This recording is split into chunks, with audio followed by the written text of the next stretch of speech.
Next up, I'd like to introduce Sophy Theam, sister of our next honoree, Sophy Theam. Good evening, everyone.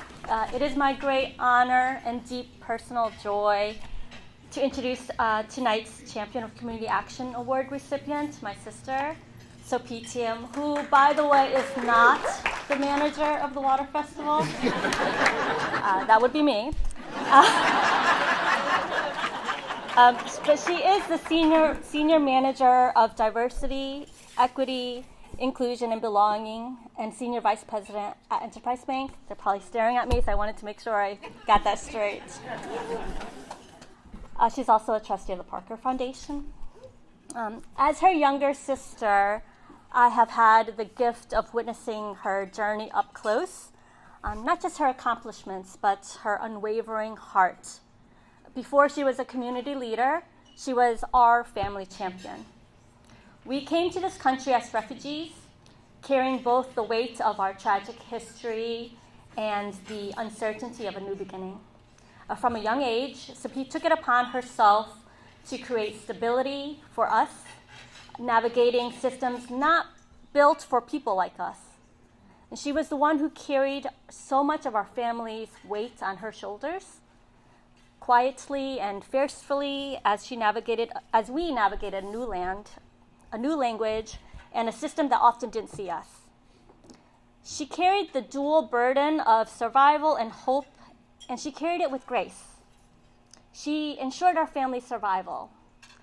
She was tasked as a child to collect the family's food rations from the refugee camps. She was practically kidnapped at 3 years old when our family was trekking to the refugee camps. And my parents kept us under, lock and key fence to protect us, but she somehow navigated her way out of this strict protection, even as a teenager in a foreign country, and made her way out of the home and to an out-of-state college.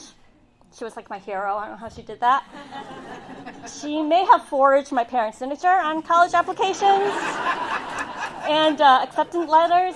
That's what I did, so I'm not really sure.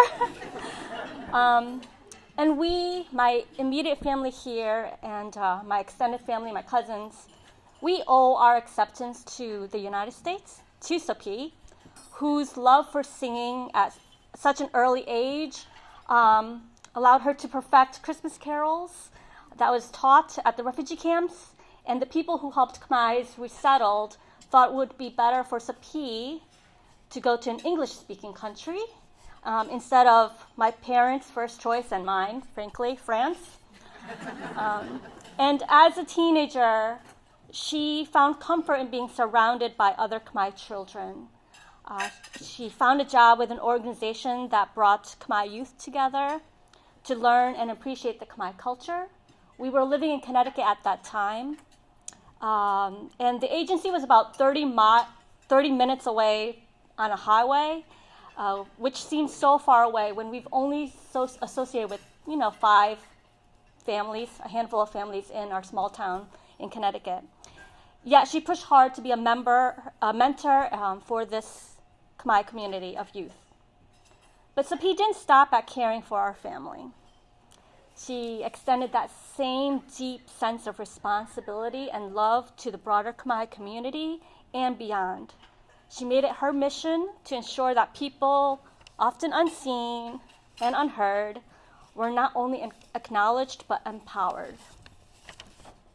She brought attention to the overlooked.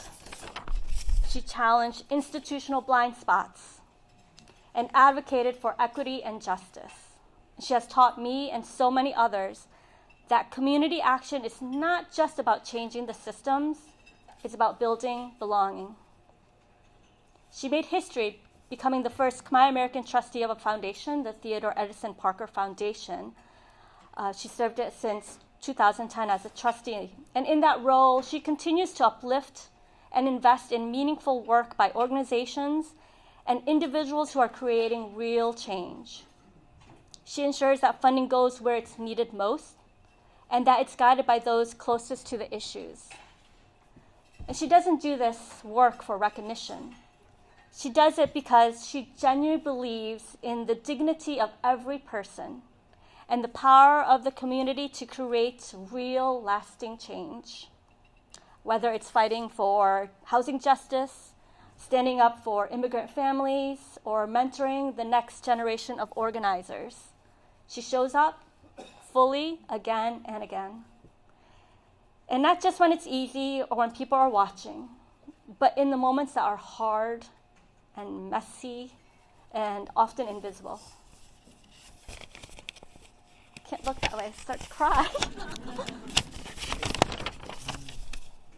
What makes Sophy a true champion of community action is not just what she's done, but how she's doing it and how she's done it. It's with humility and integrity, with deep listening, with respect for every voice, and with a spirit that brings together people. And by never demanding the spotlight, but always gets the work done. As we recognize her work, we also honor the love and labor she pours into making sure that no one is left behind. She has been a stepping stone for so many people. I've looked up to her since I was young. She was my leading role model, the person I went to for advice and language help. It was never my parents. It was always Sophy who was my guiding light. She has always put others first, and tonight it is with joy and honor to put her first. Please join me in celebrating my sister, Sophy Theam, a true champion of community action.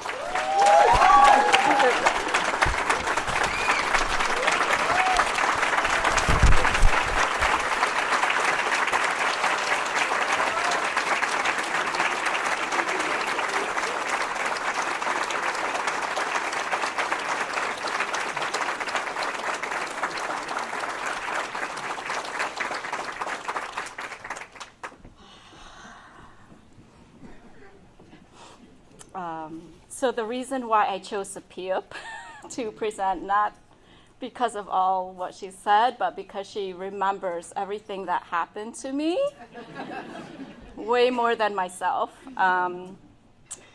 But thank you. I am going to keep it short because, like Lenis, I also received them email 2 days ago. But I just wanted to share 3 things in public speaking. That's what I shared. Just 3 bullet points for everybody to remember what you said, okay? One of them is just a word of thanks to my family. They're actually here today. My mom is here, our 2 kids, my husband, my sisters.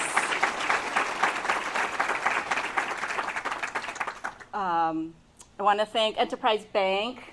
I've been with the bank for over 20 years, and they just let me do everything I want. So thank you.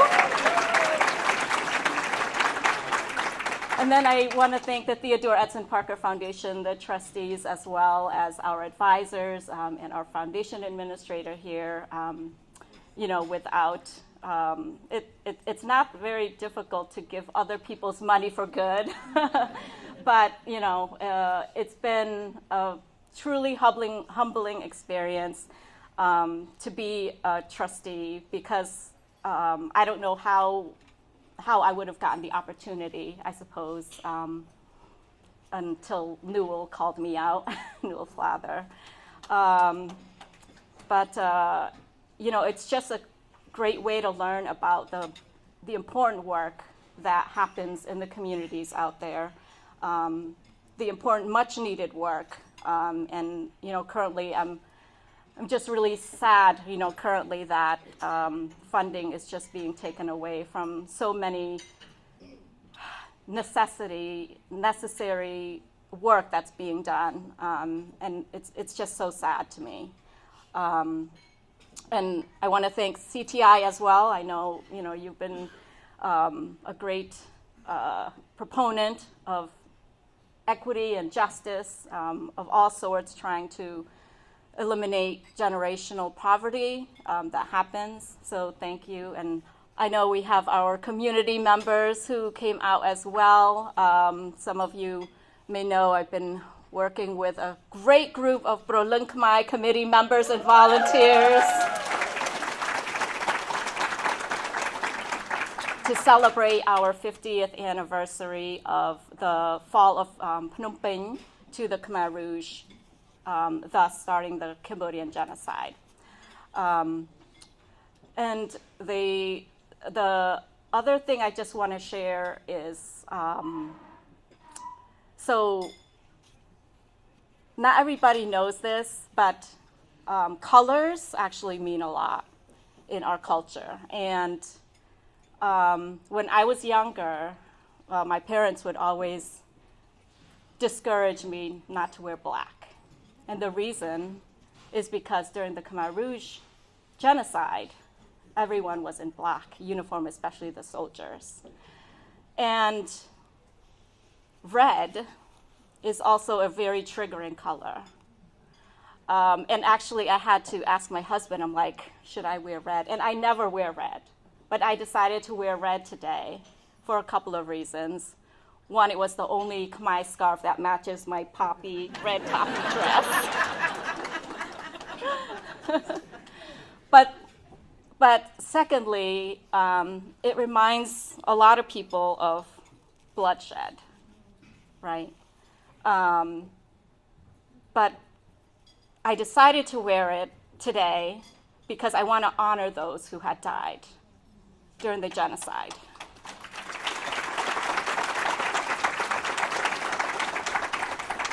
I wanted to wear it today because it is the 50th anniversary. There are children of the survivors.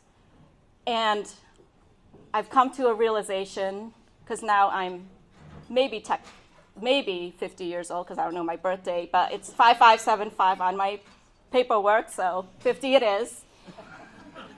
But I guess it's also a sign that we need to move on, I guess. A lot of us, all of us, need to move on and just embrace everything that we have. You know, growing up, it was hard, especially in Connecticut, and it may have been anywhere, actually, in the United States. Growing up bullied, growing up, you know, calling all sorts of racist names and stuff. It was very hard. But now that I've reached 50, maybe, I've realized, you know what? I'm alive. And that's the most important thing, is I'm alive.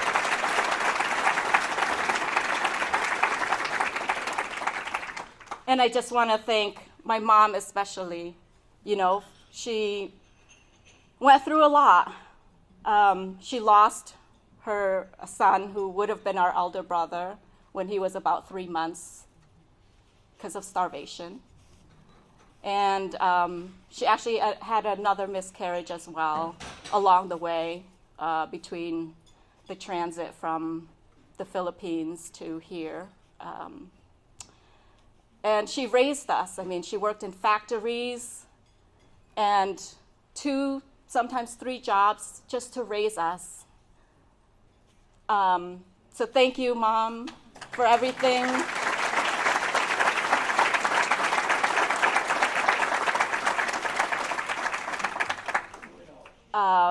And just the last point, I promise, is I know I said I'm sad.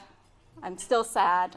I'm so angry that all the ICE people that are just going everywhere, they're just picking people up if they're a person of color. And it just makes my blood boil a little bit because, you know, the sacrifices that a lot of us have made as refugees and immigrants, it's been so much, you know, and to see so many of us being detained, sometimes slammed to the ground like they're nothing, like they're ants, it just makes me cry. Anyway, that's the only point I want to make, and I just want to thank you all for being here and for supporting everybody who are great honorees, Joe and Lenis, so deserving. I told Carl, there's so many people out there that deserve this. but I will accept it for all of the survivors and the children. Thank you.